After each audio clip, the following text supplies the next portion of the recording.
The Night I Followed the Dog by Nina Layden. I have a dog, nothing exotic or special, just an ordinary dog. In fact, I always thought he was a boring dog. What I mean is, he can fetch and roll over and shake hands, but mostly he sleeps and eats. I used to think that our next-door neighbors had the best dog in the world. Their dog could sing and change the channels on the TV.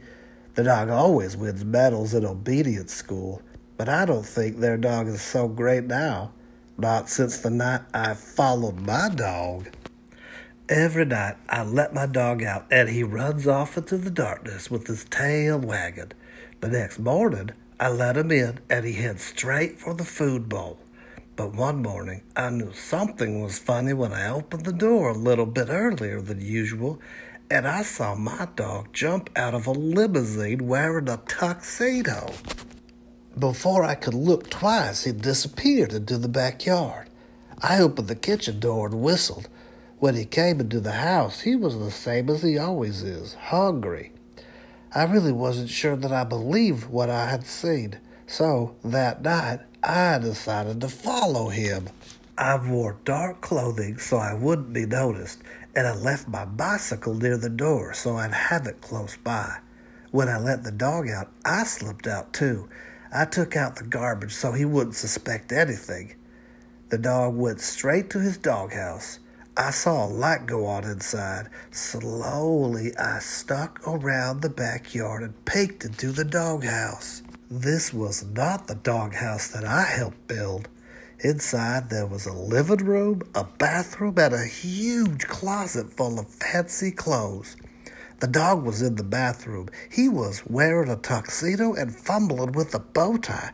When he came out, he casually walked out of the doghouse, across the yard, and down the street. I grabbed my bicycle and followed him. 2 blocks later, I saw a limousine pull over. The dog got in the car and took off.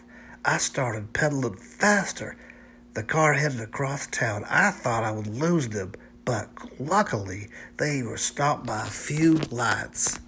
After a while, I found myself in a part of town that I had never seen before.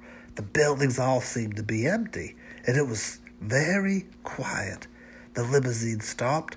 I hid and watched my dog get out. He disappeared into a building, and the limousine pulled away. There was nothing on the outside of the building, just 2 brass fire hydrants on either side of the entrance. I opened the door. At the end of the hall, there was a neon sign that said, "The Dog House." I crept closer. It looked like some kind of club. I decided to get a closer look. The moment I opened the door, 2 mean-looking bulldogs appeared and said, "You can't come in here." I didn't know what to say, so I said, But, I saw my dog. I think my dog's in here." Just then, my dog walked over and said, "It's okay, boys. He's with me." The bulldog said, "Sure, boss. Whatever you say, boss." For a minute, that seemed like forever, I waited. Then my dog said, "I knew, sir, you would find out eventually. Well, now you know. This is my place."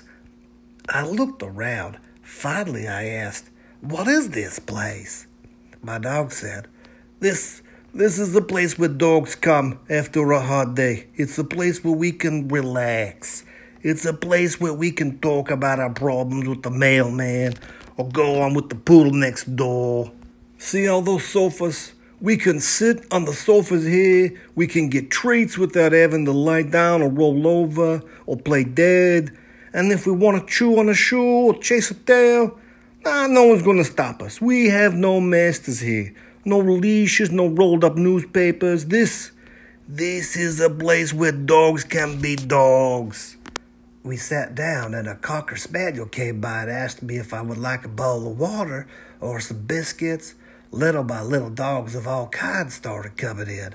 Some danced, some talked. They all looked at me a little funny, but when they saw who I was with, they smiled and shook my hand. At one point, my dog waved to an Afghan with a camera. She came over to the table and took a picture of us together. Being with my dog made me feel like a movie star. Just when I was really starting to enjoy myself, I looked at my watch. I told my dog I had to leave or I'd get in trouble. He nodded. I think he was about to say something, but a glamorous greyhound grabbed his paw and whisked him into the dance floor. As he was getting up, he tossed me the photo of the two of us. Then he bowed slightly and disappeared into the crowd. It was way past my bedtime.